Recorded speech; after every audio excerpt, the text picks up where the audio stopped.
အားလုံးပဲမင်္ဂလာပါရှင်မိတ်ဆက်ပေးဖို့ဒီစာအုပ်ကလေးနဲ့မိတ်ဆက်ပေးကြတာပေါ့နော် spell caster ဆိုတဲ့စာအုပ်ကလေးဖြစ်ပါတယ်ကဲဒီမှာတွေ့ရသလိုပဲမိမိလေးတွေပေါ့နော်ဒီစာအုပ်ကလေးကတော့မိမိလေးတွေပို့ကြိုက်မယ်လို့ထင်ပါတယ်ဘာဆိုတော့အခါကျတော့ဒါတို့တငယ်ချင်းတွေအုပ်စုက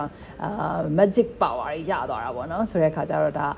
ဒီကလေးတွေအသက်အရွယ်10နှစ်ကနေပြီးတော့12နှစ်အရွယ်ကလေးတွေအတွက်ဆိုရှင်တော့ဒါ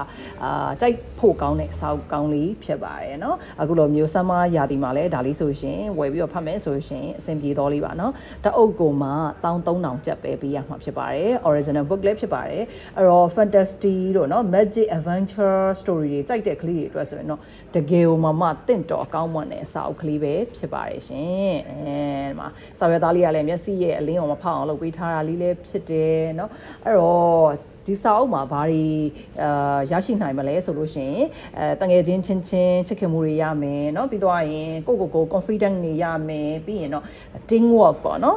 အဖွဲ့အစည်းပေါင်းသင်းနေနဲ့လောက်တတ်တဲ့အကျင့်ကောင်းတွေလည်းရဖို့အတွက်ကိုအဓိကဒီထဲမှာသင်ပေးထားတာတွေလည်းဖြစ်ပါတယ်ရှင်အဲ့တော့သမီးတွေကြိုက်မဲ့စာအုပ်ကောင်းလေးပေါ့เนาะအဲ့တော့အခုဗီဒီယိုလေးကိုမြင်တာနဲ့တန်ပြီးတော့ comment လေးမှာ